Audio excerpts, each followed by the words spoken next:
Good morning to all of you.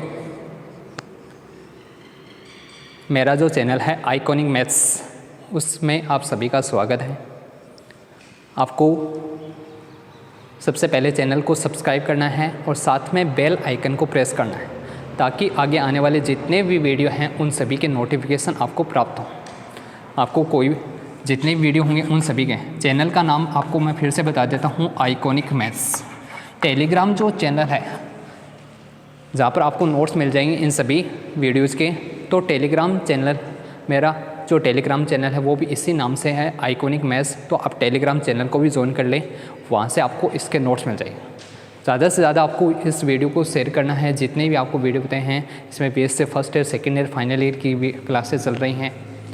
इसके बाद हम सेकेंड, क्योंकि ये यूनिट होने के बाद 3 यूनिट हो जाएंगे जिसमें आपका 50% सिलेबस आपको इस बार इतना ही करना है। सेकवाटी और यूनिवर्सिटी राजस्थान से और भी जो अदर यूनिवर्सिटी के उसी के अकॉर्डिंग आपको 50% सिलेबस ही करना है। तो 3 यूनिट में से आपका 50% सिलेबस आराम से कवर हो जाएगा, आपको जो एक एक क्वेश्चन कर आराम से हो जाएगा। इसके बाद हम दूसरा पेपर स्टार्ट करेंगे, तो उसके लिए आप कमेंट सेक्शन में कमेंट कर सकते हैं। कौन सा पेपर स्टार्ट करना है वो आप कमेंट सेक्शन में कमेंट करें। कमेंट सेक्शन में कमेंट करके मेरे को बता दें, या तो डिफरेंशिएबल इक्वेशन है या फिर न्यूमेरिकल एनालिसिस कौन सा स्टार्ट करना है। तो आपके जो कमेंट होंगे उसी के अकॉर्डिंग हम स्टार्ट करेंगे। थैंक्स। अब हम स्टार्ट करते हैं जो नेक्स्ट। हम इससे पहले वाले लेक्चर में हम डिस्कस कर रहे थे साइमल्टेनियस लिमिट के बारे में, डिस्कस कर रहे थे युगपत सीमा के बारे में। तो उसमें हमने एक टाइप का जो एग्जांपल है वो डिस्कस कर लिया था, जिसमें हमारे पास कंडीशन दे रखी थी साइमल्टेनियस, मतलब जिसमें लिमिट डज नॉट एग्जिस्ट हो। अब हम जो सेकंड टाइप्स का जो एग्जांपल है वो डिस्कस करेंगे जिसमें लिमिट एग्जिस्ट कर रही हो। वो हम एग्जांपल क्या दे रखा है उसी से रिलेटेड एग्जांपल दे रखा है, वो हम डिस्कस करेंगे। इम्पोर्टेंट एग्जांपल है, पूछा हुआ भी है। क्या दे रखा है, आपको प्रूफ करना है इसकी जो लिमिट होगी। एग्जाम्पल दे रखा है और लिमिट वही दे रखी है, कौन से पॉइंट पर निकालनी है आपको, 0, 0 पर। मैंने आपको बताया था लगभग लिमिट इसी पॉइंट पर देगा 0, 0 पर। आपके एक्स स्क्वायर दे रखा है माइनस वाई स्क्वायर दे रखा है upon x square plus y square, और इसकी वैल्यू दे रखी है इसने 0। इसका मतलब वैल्यू 0 दे रखी है, मतलब ए की वैल्यू लिमिट ही है, ये लिमिट को ही डिनोट करते हैं। तो इसकी जो लिमिट है आपको क्या प्रूफ करनी है, इसकी जो सीमा होगी वो क्या आएगी, 0 आएगी। इसकी जो लिमिट है वो एग्जिस्ट करेगी, आपको ये प्रूफ करना है। और लिमिट जब भी एग्जिस्ट करे तो आपको एक कंडीशन करनी है, क्योंकि आपको हम डेफिनेशन कौन सी काम में लेंगे इसमें, ये तो हो गया fxy। पहले fxy लिख लेते हैं। fxy की वैल्यू यहाँ पर किसके इक्वल है, एक्स वाई दे रखा है x square minus y square upon x square plus y, और कौन से पॉइंट पर निकालनी है, 0, 0। तो हम कंडीशन और लिमिट भी आपको क्या निकालें, मतलब ये तो किसका मान हो गया, एल का। तो मैंने आपको जो सेकंड डेफिनेशन बताई थी वो हम यहाँ पर काम में लेंगे, fxy माइनस एल। एल के स्थान पर क्या आ जाएगा 0, fxy के स्थान पर ये वैल्यू है। इसकी जो वैल्यू होगी वो लेस देन आनी चाहिए किससे, एप्सिलॉन से। x माइनस ए की वैल्यू लेस देन डेल और y माइनस बी की वैल्यू भी लेस देन किससे, डेल। यहाँ पर a और b के स्थान पर पॉइंट कौन सा दे रखा है, इसने 0, 0 दे रखा है। तो यहाँ पर भी क्या आएगा, मतलब आपको कंडीशन निकालनी है, यहाँ पर वैल्यू क्या निकालनी है, fxy माइनस 0 माइनस करो कोई फ़र्क नहीं पड़ेगा, लेस देन एप्सिलॉन। यहाँ पर भी आएगा mod of x minus 0 less than del, यहाँ पर 0 कोई, y माइनस बी के स्थान पे भी क्या आएगा, 0 आएगा। इसकी वैल्यू भी लेस देन डेल। डेल और एप्सिलॉन दोनों आर्बिट्रेरी होते हैं, मतलब कोई भी पॉजिटिव संख्या आएगी उनकी वैल्यू लेके चलते हैं। तो हम ये कंडीशन, तो सबसे पहले हम ये वैल्यू निकालें, इसमें चेंज करने के लिए ये ध्यान रखना साइमल्टेनियस लगभग हम पोलर कोऑर्डिनेट में चेंज कर लेते हैं। किस में चेंज करेंगे, पोलर कोऑर्डिनेट यानी ध्रुवीय निर्देशांकों में, ध्रुवीय निर्देशांक इन पोलर कोऑर्डिनेट। ध्रुवीय निर्देशांकों में x की जो वैल्यू होती है वो होती है r cos थीटा, y की वैल्यू किसके इक्वल रखते हैं, r sin थीटा के इक्वल लेके चलते हैं। ये चेंज करना है, x equal r cos theta, y equal r sin। x equal r cos theta लोगे तो fxy की जो वैल्यू है वो किसके इक्वल आ जाएगी, f, मतलब फंक्शन किसका हो जाएगा, अब r और थीटा का फंक्शन होगा। ये जो फंक्शन है वो किस में चेंज हो गया, आर और थीटा। एक्स के स्थान पर ये रख सकते हो डायरेक्ट से, x equal r cos theta, y equal r sine. ये तो फंक्शन है, यहाँ पर रखनी है वैल्यू आपको x equal r cos theta. तो यहाँ से वैल्यू क्या आएगी, एक्स के स्थान पर आर कोस थीटा रखोगे, आर कोस थीटा आएगा। वाई के स्थान पर क्या रखोगे, आर साइन थीटा, तो आर साइन थीटा आ गया।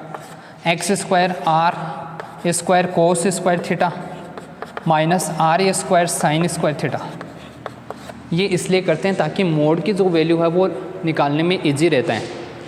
आपको यही करना है, लगभग जितने भी एग्जांपल हैं, दो ही टाइप्स का दे रखे हैं आपको, इससे ज़्यादा। X square plus y square की वैल्यू आप सभी को पता है क्या आएगी, आर स्क्वायर, क्योंकि r square cos square theta आएगा plus r square sine, r square दोनों में से कॉमन आएगा, cos square theta plus sine square theta की वैल्यू 1। यहाँ से देखो आर इंटू आर स्क्वायर, इसमें से आर कॉमन आ जाएगा, आर स्क्वायर, तो वैल्यू होगी आर की पावर कितनी, 4 आ जाएगी। अगर मैं इसको 2 से डिवाइड कर दूं तो यहाँ से लिख सकते हैं 2 साइन थीटा कोस थीटा, किसका फॉर्मूला बनेगा, साइन 2 थीटा का फॉर्मूला बनेगा, लिख सकते हैं ना। 2 से डिवाइड करेंगे, 2 से मल्टीप्लाई करेंगे, तो 2 sine theta cos theta sine 2 theta. ये किसका फॉर्मूला है, कोस square theta minus sign square theta, ये है कोस 2 थीटा का फॉर्मूला है, और अपॉन में क्या आ गया, आर स्क्वायर, ये वैल्यू है। इसको सोल्व करेंगे, इसको सोल्व करेंगे तो वैल्यू क्या आएगी, यहाँ से वैल्यू एफ आर थीटा आ गया, किसकी वैल्यू, इसकी जो वैल्यू, आर स्क्वायर कैंसिल हो जाएगा। यहाँ से फिर से अगर हम 2 से मल्टीप्लाई कर दें तो ये क्या आएगा, आर स्क्वायर अपॉन 4 लिख सकते हैं। 2 से मल्टीप्लाई करेंगे तो 2 साइन 2 थीटा आएगा, कोस 2 थीटा आएगा। आराम से पढ़ोगे, एकदम इजी सा, कुछ भी जोर को नहीं आवा। आर इक्वल कोस थीटा रखा, आर इक्वल साइन थीटा रखा, ना कोई इसमें कोई प्रॉब्लम होगी, आराम से एकदम इजी वे में दे रखा है, बिल्कुल भी जोर को नहीं आवता। हाँ, अरे दो ही तो कंडीशन, एक में तो आपको पाथ लेके चलने हैं, एक में ये वैल्यू पुटअप करनी है जहाँ पर लिमिट। सीधा सीधा तरीका मैंने आपको बता दिया कि हाँ, और कोई सो कठिन जानो ही को नहीं था, दो ही जगह, दो ही तो तरीका है। एक तो अगर लिमिट डज नॉट एग्जिस्ट तो आपको पाथ लेके चलने हैं, और लिमिट अगर एग्जिस्ट है तो x equal r cos theta रखो, y equal r sine theta रखो, वहाँ से आपके पास जो भी वैल्यू आएगी वो आ जाए। वो वैल्यू किस प्रकार है, तो कहीं आ जाएगी, हाँ गुरु जी यहाँ कहीं होगी जो भी वैल्यू आओगी। अरे सोल्व करना है, इसको सोल्व ही तो कर रहे हैं अभी तक। अब इसको मैंने 2 से मल्टीप्लाई कर दिया, फॉर्मूला था सब ना आवा न कहीं बेत में सीढ़ियाँ बैठे हो, कहीं तो आए देखें गुरु जी के चाल रहे हो हमारे, खुद ही कोई कौन समझा, एकदम इजी दे रखना है तो भी आए यहाँ का अरे पढ़ा करो थोड़ा बहुत। हाँ, पूरे दिन मटर गश्ती में रहो। हाँ, कोई तो आईडी बनाए रखे, कोई क्यों कराया रखा है, और इनके अलावा भी और कुछ कराया करो। हाँ, आईडी भी केवल की के नाम से केवल के हो रहा है। छोरी है बात तो खुद का नाम आईडी कौन बनावा है, छोरा वो छोरी का नाम आईडी बनावा है, अधिकतर ही मिल रहे हैं। और जो कई बार तो एंजल पीरियार के नाम आए कि आईडी मिल रही है, और छोरी वो कल्ला ही काम है, खुद को नाम हो तो आईडी रहे को नहीं कि तो क्यूट कोई परीर ऐ की आईडी ला दें थाने भी ऐ ला दें। हाँ, ऐ का काम खुद की पहचान नहीं छुपानी चाहिए, गलत बात होती है। खुद की पहचान, आईडी बनाओ कोई दिक्कत नहीं है, सोशल मीडिया सभी यूज़ में लेते हैं, लेकिन खुद की पहचान क्यों छुपा रहे हो। खुद को नाम अच्छो उनके थान, खुद को अच्छो नाम नहीं है, जहाँ क्या रखे हो घर का है दो ऐ को ऐ कह रखता बाद में कोई एंजल बन जाती परी, ओ परी। हाँ, मैं ही होते पापा के परी, तो बड़ी खतरनाक परी हो ना। ये आएगी यहाँ से value 2 sine 2 theta cos 2 theta, इसकी वैल्यू फिर से फॉर्मूला बनेगा किसका, आर स्क्वायर, ये हो जाएगा साइन 4 थीटा अपॉन 4 आ गई वैल्यू। यहाँ से ये वैल्यू आ गई। तो सिंपल हम जानते हैं कि जो वैल्यू होती है v साइन, चाहे कोई भी वैल्यू लोगे, साइन की जो वैल्यू होती है वो -1 से किसके बीच में आती है, +1 के बीच में। साइन का मान -1 से तो छोटा नहीं हो सकता, +1 से बड़ों को नहीं हो सका है, और सब ने पेरो है साइन का मान, ये तो बढ़े रहे सारा। इसका मतलब जो एफ आर थीटा की जो वैल्यू आएगी वो लेस देन होगी किससे, लिख सकता हूँ क्या, आर स्क्वायर से हो सका क्या? अगर 1 आओगे तो इक्वल हो जाएगी, तो लेस देन इक्वल आएगी किससे? R square. अरे आर स्क्वायर अपॉन 4 आएगा, लेकिन वो भी तो लेस देन इक्वल हो सकता है किससे? आर। हुआ है कौन नहीं हुआ है? आर की वैल्यू 0 आ जाए ना, तो ये भी तो हो सकता है लेस देन इक्वल, क्योंकि यहाँ से ये आएगा और ये आएगा, तो ये भी लिख सकते हैं। ये कंडीशन सीधी सी बात। आर की वैल्यू जो हमने मानी थी वो वापस रख दो। अब यहाँ से इतना ही चेंज करना, लास्ट में आपको आर स्क्वायर में लेके आना चाहिए, कैसे भी करके लेके आओ। करना क्या था? इन आर स्क्वायर में चेंज करना चाहिए, कहीं भी, चाहे मोदा माथा पढ़ के लिया है, चाहे सीधा माथा पढ़ के लिया है, ध्यान क्या है आर स्क्वायर में कहीं भी कर लियो चाहिए। हाँ, आंसर थे लिया होगा मन बेरो, बाद में गणाए जोर का कलाकार बैठे हो। एफ आर वापस वैल्यू रखेंगे तो फंक्शन किसका हो जाएगा?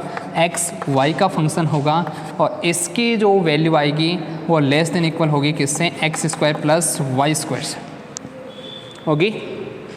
प्रूफ क्या करना था? फंक्शन ही था मैंने आपको कंडीशन पहले बता दी थी कि आपको फंक्शन की वैल्यू लिमिट क्या आनी चाहिए? 0, ये वैल्यू प्रूफ करनी, और वो लेस देन किससे? एप्सिलॉन से। अब देखो एप्सिलॉन कैसे बन सकते हैं।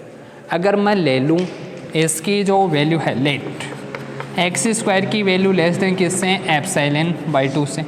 मतलब मैंने एप्सिलॉन को इस प्रकार चूज किया है कि एक्स स्क्वायर से बड़ी वैल्यू कौन सी है? एप्सिलॉन बाई 2, और वाई स्क्वायर से भी बड़ी वैल्यू कौन सी है? एप्सिलॉन बाई 2 आओगी। तो यहाँ से जो हमारे पास जो वैल्यू आएगी, देन हम क्या लिख सकते हैं? बस इतना ही काम हो और कुछ को नहीं, वैल्यू पुटअप करनी है जिसको काम बात। यहाँ से वैल्यू क्या आएगी? दिस सिंप्लाइज एक्स की जो वैल्यू आएगी, या मोड ऑफ एक्स की वैल्यू लेस देन किससे आएगी? एप्सिलॉन बाई 2 से, क्योंकि पॉजिटिव लेंगे तो पॉजिटिव, इधर मोड में चेंज कर दिया। या ये लिख दो एक्स की वैल्यू लेस देन किससे आएगी? प्लस माइनस एप्सिलॉन बाई 2 से आएगी। क्या? रूट आ जाएगा ना। तो अगर मोड लेंगे तो वापस माइनस किस में चेंज हो जाएगा? प्लस में। तो ये कंडीशन मोड ऑफ एक्स की जो वैल्यू होगी रूट ऑफ एप्सिलॉन बाई 2 से। मोड ऑफ वाई की जो वैल्यू है वो लेस देन किससे? Root of epsilon by 2। ये वैल्यू यहाँ पर रखोगे तो क्या आएगा? Then mod of f x y. Mod लगा दो, कोई फ़र्क नहीं पड़ा, लगा दियो। अब तो ठीक है ना, जिसको काम ये वैसे ही पॉजिटिव है तो ये वैल्यू इसके वापस किसके इक्वल आएगी? X square plus y square. तो यहाँ से वैल्यू आ गई लेस देन किससे आ जाएगा? ये आएगा एप्सिलॉन बाई 2 से प्लस एप्सिलॉन बाई 2 से आ गई वैल्यू। साथ में वैल्यू क्या आएगी? मोड ऑफ एक्स का जो मान है वो लेस देन किससे? रूट ऑफ एप्सिलॉन बाई 2, और मोड ऑफ वाई का मान है वो भी लेस देन किससे हैं? Root of epsilon by 2। यहाँ से हमारे पास जो वैल्यू आ रही है कि आगे रहा वैल्यू, इसको मैं ये भी लिख सकता हूँ एफ एक्स वाई माइनस 0 लिख सकता हूँ। अरे 0 तो माइनस करो प्लस करो कोई फ़र्क नहीं पड़ा है, ताने वेर है 0 बिना के। हाँ, इंडिया वाला काम भी है करें, 0 का आविष्कार जल्दी करेडो आपनो, कोई फ़र्क नहीं पड़ा है। का नकटा रहे ऐ लगे जाने कोई बोल ही रहे एकदम जाने कोई मैडम बेचती हो रहने सकी हंड बोक रहे हैं एकदम बिल्कुल बिंदास। रहना भी चाहिए थोड़ा बहुत तो, लेकिन ज़्यादा भी नहीं रहना चाहिए। यहाँ ये वैल्यू आ गई लेस देन किससे? एप्सिलॉन बाई 2 प्लस एप्सिलॉन से। यहाँ से इसको मैं लिख सकता हूँ mod of x minus 0 less than किससे? डेल से, और mod of y minus 0 less than किससे? डेल। अब गुरुजी पूछोगा गुरुजी डेल कठिन आपको, ये तो पता है ना ग्रेटर देन 0 होगा, क्योंकि स्क्वायर होता है किसी भी संख्या का स्क्वायर हमेशा पॉजिटिव होता है। तो ये वैल्यू ये डेल और पूछो है तो वेर जो डेल की जो वैल्यू है क्योंकि ये पॉजिटिव है तो डेल की वैल्यू हमने क्या ले ली? Epsilon by 2। इसको हमने किसके इक्वल मान लिया? डेल के इक्वल, जो कि क्या है? Greater than 0। अब तो समझ में आ गो ना। तो एफ एक्स वाई की जो वैल्यू है वो वापस या तो वैल्यू पुटअप कर दो। एफ एक्स वाई की वैल्यू क्या थी? एक्स वाई था x square minus y square upon x square plus y square. यहाँ पर क्या गया? माइनस 0 लेस देन किससे? एप्सिलॉन से। Mod of x minus 0 less than del, mod of y minus 0 less than del. इसका मतलब ये क्या हो जाएगा? जो फंक्शन है इसकी जो लिमिट होगी, डेफिनेशन ही है, इसका मतलब लिमिट क्या होगी? लिमिट x टेंस टू 0 पर निकाल रहे थे, ये रहा 0.00 निकाल रहे हैं ना। y टेंस टू 0 कि आगे इसकी जो लिमिट है, ये फंक्शन है, जो भी आपको फंक्शन दे रखा है, इसकी जो वैल्यू आ गई वो किसके इक्वल होगी? 0। तो ये आपको जो एग्जांपल दे रखा था, इसका जो सेकंड टाइप्स का जो एग्जांपल है वो हमें दे रखा था, जिसमें आपको लिमिट। एक और करके देखते हैं। हाँ, कौन सा करा? समझ में आ गया? तो आ गए ना? अरे इतना सो ही कर रहे हैं, ज़्यादा कुछ कौन करना था, यही करना है।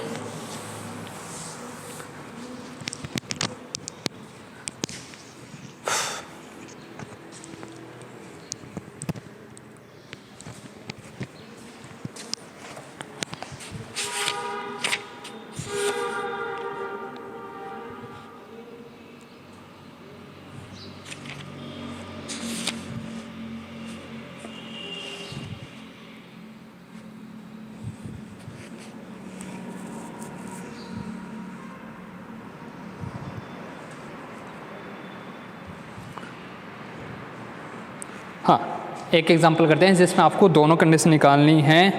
कौन सी? जिसमें हम कंटिन्यूटी कंडीशन भी चेक कर लेंगे। इतना सही है, ज़्यादा कुछ नहीं। f(x, y) इसकी जो वैल्यू दे रखी है कंटिन्यूटी में, देखो डिफरेंस क्या आएगा। x y दे रखा है अपॉन x² प्लस y²। यहाँ पर वैल्यू दे रखी है 0।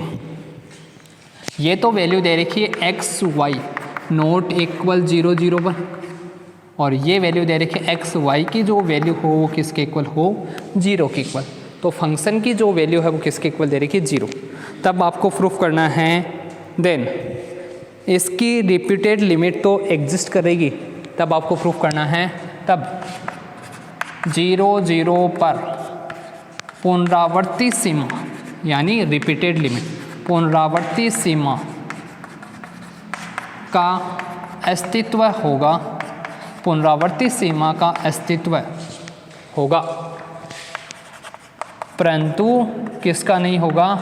परंतु युगपत सीमा यानी साइमल्टेनियसली युगपत सीमा का अस्तित्व, युगपत सीमा का अस्तित्व नहीं होगा। ये आपको करना है। इसकी जो रिपीटेड लिमिट है यानी पुनरावर्ती सीमा, then repeated limit of function f(x, y) at point 0 0 is exist but simultaneous limit does not exist. ये कंडीशन है। तो आपको डज नॉट की कंडीशन है, रिपीटेड लिमिट तो आपकी इजी सी है। आपको ये ध्यान रखना, जब भी फंक्शन इस प्रकार दे रखा हो तो लिमिट की कंडीशन, चूँकि लिमिट हम उसी कंडीशन में निकालते हैं जब उस पॉइंट पर फंक्शन की वैल्यू इनडिफाइंड बन रही हो, यानी नॉट इक्वल की कंडीशन से हमेशा लिमिट की कंडीशन निकाली जाए। ये ध्यान रखना, लेकिन इक्वल वाली कंडीशन से लिमिट नहीं निकालते हैं, नॉट इक्वल की कंडीशन, क्योंकि इक्वल पर तो इसने दे रखा है, वैल्यू डायरेक्ट दे रखी है। नॉट इक्वल की कंडीशन से तो हमारे पास जो फंक्शन की वैल्यू दे रखी है f(x, y), ये वैल्यू दे रखी है x y दे रखा है अपॉन x² प्लस y² दे रखा है। ये हमारे पास वैल्यू दे कौन से पॉइंट पर? x y not equal 0। तो लिमिट की कंडीशन भी इसी से निकालें। लिमिट कौन से पॉइंट पर निकालनी है? 0 0 पर निकालनी है। तो सबसे पहले रिपीटेड लिमिट निकाल लो। रिपीटेड लिमिट यानी पुनरावर्ती सीमा, रिपीटेड लिमिट। रिपीटेड लिमिट का मतलब क्या है? पुनरावर्ती सीमा। पुनरावर्ती सीमा निकालोगे तो सबसे एक लिमिट अप्लाई होने के बाद दूसरी लिमिट अप्लाई होती है। तो लिमिट y टेंस टू, मतलब पहले y टेंस टू 0 अप्लाई किया, फिर x tends to 0, f(x, y) apply कर दिया। तो इधर भी जो वैल्यू आएगी वो क्या आएगी? Limit x tends to 0, limit y tends to 0। Repeated limit है, पहले ये अप्लाई होगी फिर ये अप्लाई होगी। तो क्या आएगी? इसकी वैल्यू यहाँ से आ जाएगा x y upon x² plus y। आपको पहले ये वाली लिमिट पुटअप करनी है। इसमें y के स्थान पर 0 रखो, x क्या आएगा? x इंटू 0, यहाँ से x² y प्लस 0। तो वैल्यू क्या आएगी? ये वैल्यू आएगी limit x tends to 0, x into 0 आएगा अपॉन में x² प्लस 0। इसको पहले ही अगर इसको सोल्व करोगे, 0 से मल्टीप्लाई करोगे तो वापस वैल्यू क्या आएगी? 0। सेकेंड लिमिट अप्लाई होगी नहीं, क्योंकि वापस पहले वैल्यू क्या आ जाएगी? 0 आ जाएगी। यही तो आएगा, ऊपर लिखोगे। कौन समझ में आयो? जीरो रखोगे, यहाँ से यही तो कंडीशन बचेगी, limit x tends to zero रखोगे, यहाँ से पहले इसकी वैल्यू क्या आएगी जीरो, और जीरो पर चाहे आप कोई भी वैल्यू अप्लाई करो वापस वैल्यू क्या आएगी जीरो, तो इसका मतलब क्या आ गया, इसका मान जीरो। इसको उल्टा भी अप्लाई करेंगे, दोनों तरफ अप्लाई करेंगे, पहले y पर अप्लाई की थी, अब हम अप्लाई करेंगे किस पर, पहले x पर। तो पहले अगर x पर अप्लाई करोगे तो limit x tends to zero, इसके बाद y पर अप्लाई, सेम यही कंडीशन आएगी, एफ एक्स वाई आएगा, और वैल्यू क्या आ जाएगी, इसकी जो वैल्यू आएगी, क्या आएगी वैल्यू, यहाँ से देखो लिमिट पहले किस पर अप्लाई है, अब x पर, y tends to zero, limit x tends to zero, function की जो वैल्यू दे रखी है x y upon x square plus y square, ये वैल्यू, और इसमें वैल्यू रखोगे तो यहाँ से वापस वैल्यू क्या आएगी, जीरो आ जाएगी। तो इसका मतलब रिपीटेड लिमिट दोनों सेम आ रही हैं और दोनों की कोई ना कोई फिक्स वैल्यू आ रही है, इसका मतलब रिपीटेड लिमिट एग्जिस्ट कर रही है, repeated limit at point zero zero is exist, पुनरावर्ती सीमा का जीरो जीरो पर अस्तित्व है। ये तो हो गई पुनरावृत्ति। अब हम निकालेंगे साइमल्टेनियस लिमिट, समझ में आ गया, पुनरावर्ती सीमा इजी से ज़्यादा कुछ नहीं, लिमिट ही पुटअप करनी है। अब हम कौन से निकालेंगे, साइमल्टेनियस लिमिट।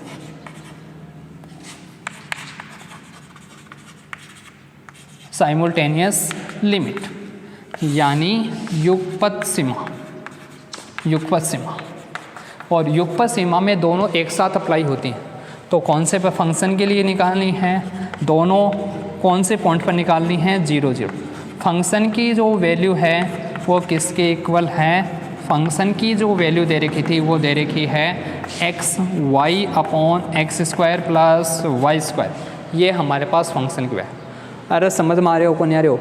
अब आप इसने पहले दे रखा है simultaneous limit does not exist, वैसे रख के देखो, एक्स और वाई दोनों को साथ रखोगी तो यहाँ से जीरो अपॉन जीरो, तो जीरो बटा जीरो फॉर्म हो गई अनडिफाइंड फॉर्म। लिमिट मैंने आपको पहले बताया था, लिमिट तभी निकालते हैं जब अनडिफाइंड फॉर्म हो, तो यहाँ से यही है। अब पाथ कौन सा लेके चलेंगे, पहले तो एक कॉमन सा पाथ आपको बताया हुआ है, y इक्वल कौन सा लेके चलोगे, mx व्हेन एक्स वाई किसकी और टेंस होगा जीरो। चौंक टूटोगे तो उड़ा दियो रे चौंक, नुकसान कर दियो, आत्महत्या होगी चौंक की, मर्डर, आत्महत्या हुई मर्डर, कुछ मान लो, करा दियो ने। हाँ, कौन सा पाथ लेके चलेंगे, when x y tends to zero zero along the path, और पाथ हमने कौन सा ले लिया, along the path y equal m x, y equal m x रखोगे, इसका मतलब y टेंस टू जीरो तो x भी क्या होगा, tends to zero. y tends to zero तभी होगा जब x, तो इसकी जो वैल्यू आएगी इधर तो यही वैल्यू आएगी लिमिट, यहाँ से क्या आ जाएगी फिर लिमिट किस पर अप्लाई होगी, y के स्थान पर एम एक्स रखो, x एम एक्स आ गया, अपॉन में आ जाएगा एक्स स्क्वायर, यहाँ से आएगा एम स्क्वायर एक्स स्क्वायर। अब लिमिट किस पर अप्लाई होगी, ओनली एक्स पर अप्लाई होगी, तो ये वैल्यू है। यहाँ से इसको सोल्व करेंगे तो वैल्यू क्या आएगी, limit x tends to zero, multiply करोगे तो एम एक्स स्क्वायर, और यहाँ से आएगा एक्स स्क्वायर कॉमन आ जाएगा, one plus M square, x square से एक्स स्क्वायर कैंसिल, इसकी वैल्यू आ गई M upon one plus M square. और मैंने आपको बताया था अगर m पर डिपेंड करता है, m पर डिपेंड करने का मतलब इसका मान m के स्थान पर 1 रखोगे, रख के देखो, व्हेन m इक्वल, ये रख देना चाहिए, m इक्वल 1 रखोगे तो वैल्यू क्या आएगी, 1 प्लस 1 अपॉन 1 प्लस क्या वो 1 रखो, 1 अपॉन 1 प्लस 1 तो कितना आ जाएगा 1/2, इसकी जो वैल्यू आएगी 1 में। m के स्थान पर 2 रखोगे तो इसकी अलग वैल्यू आएगी, कौन सी वैल्यू आएगी, 2 अपॉन 4, 1 प्लस 4 तो कितना आएगा 2 अपॉन 5, इसका मतलब लिमिट अलग अलग आ रही है। तो या तो m के स्थान पर वैल्यू रख देना या ये लिख देना which is depend on m, किस पर डिपेंड कर रहा है, which is depend on m, जो कि m पर निर्भर करता है, डिपेंड ऑन m, और m पर डिपेंड करेगा, इसका मतलब सो साइमल्टेनियस लिमिट कौन सी थी, जीरो जीरो पर निकाल रहे थे, जीरो जीरो पर, क्या लिख दिया रहे, x y tends to 0 0 does not exist. जो भी आपको फंक्शन दे रखा था f x y does not exist का अस्तित्व नहीं होगा। अब यहाँ से देखो मैंने आपको बताया था कंटिन्यूटी के लिए करना, ये तो हो गई। अगर आपको कंटिन्यूटी कंडीशन पूछेगा, क्योंकि पहले तो आपको लिमिट की करना है, अगर कोई भी फंक्शन ऐसा दे रखा है जिसकी लिमिट एग्जिस्ट ही नहीं कर रही है तो वो कंटिन्यूस कभी भी नहीं हो सकता। तो ऐसे एग्जांपल देगा करना, अगर मान लीजिए इसकी लिमिट एग्जिस्ट कर रही है और लिमिट आगे जैसे 1 आ गई, फंक्शन की वैल्यू किसके इक्वल दे रखी थी, इसने दे रखी है फंक्शन की वैल्यू f 0 0 की वैल्यू 0, अगर 1 और यहाँ से इसकी लिमिट जैसे 1 आ गई अपने वैल्यू में और इसकी वैल्यू 0, इसका मतलब लिमिट की वैल्यू किसके इक्वल नहीं है, फंक्शन की वैल्यू के इक्वल, तो अब भी क्या होगा, फंक्शन कंटिन्यूस नहीं होगा। आगे आपको दे ही रखा है, अगर इसकी लिमिट आती है 0 और वो किसके इक्वल हो गई, फंक्शन की वैल्यू के इक्वल, तो फंक्शन क्या हो जाएगा, कंटिन्यूस। बस इतना ही ध्यान रखना है, आगे जो लिमिट आएगी वो किसके इक्वल आनी चाहिए, फंक्शन की वैल्यू के इक्वल आनी चाहिए। अगर फंक्शन की वैल्यू के इक्वल आ गई तो फंक्शन कंटिन्यूस हो जाएगा, फंक्शन की वैल्यू के इक्वल नहीं आ रही तो कंटिन्यूस नहीं होगा। सबसे पहले तो इतना ही रह जाएगा, अगर लिमिट एग्जिस्ट नहीं करी तो वो फंक्शन कभी भी कंटिन्यूस नहीं हो सकता, क्योंकि लिमिट की वैल्यू किसके इक्वल आती है, फंक्शन की वैल्यू के इक्वल। तो ये हो गया, इतना ही है बस।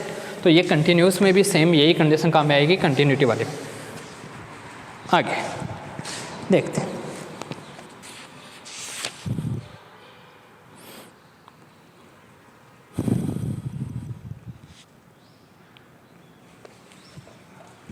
नेक्स्ट जो एग्जांपल दे रखा है, एक और फंक्शन की जो वैल्यू दे रखी है एफ एक्स वाई, इसकी जो वैल्यू दे रखी है वो दे रखी है x square y square upon x square plus x square y square दे रखा है प्लस वाई माइनस एक्स दे रखा है। ये हमारे पास यहाँ से फंक्शन की जो वैल्यू दे रखी है वो दे रखी है, और आपको प्रूफ करना है इसकी 0 0 पर जो लिमिट होगी साइमल्टेनियस लिमिट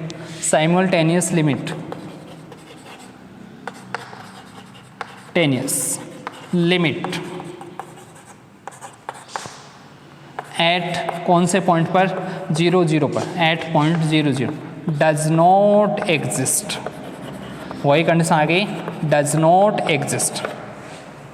अब डज नॉट एग्जिस्ट है तो कौन सी कंडीशन बनेगी, देखो यहाँ से सबसे पहले हमारे पास जो वैल्यू दे रखी है, लिमिट आपको निकालनी है, तो लिमिट कौन से पॉइंट पर निकालनी है, 0 0 पर, x tends to 0 y tends to 0 f x y, और इसकी जो वैल्यू आएगी एक्स स्क्वायर वाई स्क्वायर आएगा upon x square y square आ जाएगा प्लस वाई माइनस एक्स आएगा। लिमिट है ही, लिमिट क्या दे रखी है, x tends to 0 y tends to 0, ये इसकी लिमिट दे रखी है, limit x tends to 0 y tends to 0, ये वैल्यू 0 0 पर निकालनी है। अब हम पाथ लेके चलेंगे, यहाँ से देखो अगर y इक्वल हम x रख देते हैं तो ये कैंसिल हो जाएगा ना, तो एक तो पाथ कौन सा है, नॉर्मल सी बात है, यहाँ से आपको खुद को ही पता चल रहा है y इक्वल x रखोगे ऊपर और नीचे वैल्यू सेम आ जाएंगी, तो वहाँ से कैंसिल हो जाएगा।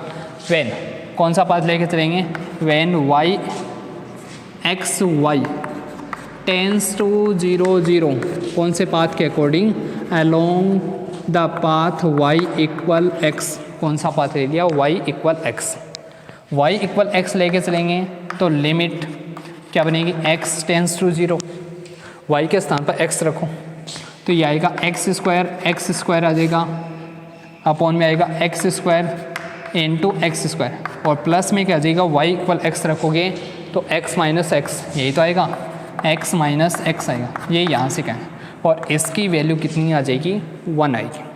अब इसके अलावा और कोई भी पाथ ले लो जो आपकी मर्ज़ी है वो ले सकते हो, एक तो ले लिया वैन, दूसरा पाथ ले लिया हमने x y tends to 0 0 along the path, कौन सा पाथ ले लिया, y इक्वल मैंने ले लिया 2x, y इक्वल 2x लेके चलोगे तो यहाँ से जो वैल्यू देखो क्या आएगी, y इक्वल 2x रखोगे तो वैल्यू आएगी limit x tends to 0 y tends to 0 f x y, इसकी जो वैल्यू होगी y इक्वल क्या रखोगे 2x, इसमें रखो x square into 2x whole square upon x square into 2x whole square, यहाँ से रखोगे y के स्थान पर 2x माइनस क्या आएगा x आ जाएगा।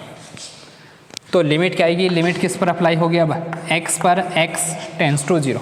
इसको सोल्व करना है, सोल्व करोगे तो वैल्यू क्या आएगी, यहाँ से देखो x 2x माइनस x बचेगा, x कॉमन आ जाएगा तो वैल्यू क्या आएगी, यहाँ से वैल्यू आएगी लिमिट x पूरी टर्म में से कॉमन, यानी 2 का स्क्वायर करोगे तो 4 एक्स स्क्वायर तो x की पावर 4, एक पावर कैंसिल हो गई x क्यूब अपॉन यहाँ से कितना आएगा 4x क्यूब भी आएगा और प्लस यहाँ से इसमें से x कॉमन ले लिया तो क्या बचेगा 1। अब इसमें अगर x के स्थान पर 0 रखोगे तो 0 अपॉन 0 प्लस 1 वैल्यू क्या आएगी 0 आएगी। इसका मतलब यहाँ पर 1 आ रहा है, यहाँ पर क्या आ रही वैल्यू 0 आ रही है। तो इसकी जो साइमल्टेनियस जो लिमिट है 0 0 पर उसका अस्तित्व नहीं होगा। Simultaneous limit of function f(x,y) does not exist at point 0 0। ये हमारे पास इसकी कंडीशन आ जाएगी, इसकी जो युगपत सीमा है उसका अस्तित्व नहीं होगा। हो गई, यही दे रखें, इसके एग्जांपल ज़्यादा कुछ नहीं है।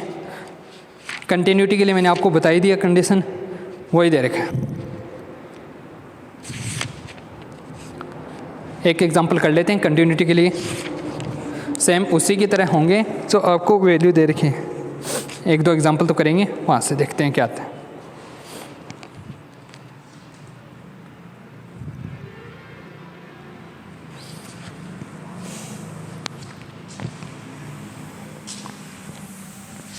यह समझ में आ गया होगा, आराम से इजी है एकदम, बिल्कुल इजी वे में समझोगे ना तो आराम से समझ में आ जाएगा। ज़्यादा कुछ नहीं दे रखा है आपको, यही दे रखा है। इसकी जो वैल्यू दे रखी है वो नॉर्मल सी, आपको दो ही कंडीशन लेके चलनी है। एक तो अगर लिमिट डज नॉट एग्जिस्ट तो पाथ होगा, और लिमिट अगर एग्जिस्ट है तो पाथ नहीं होगा।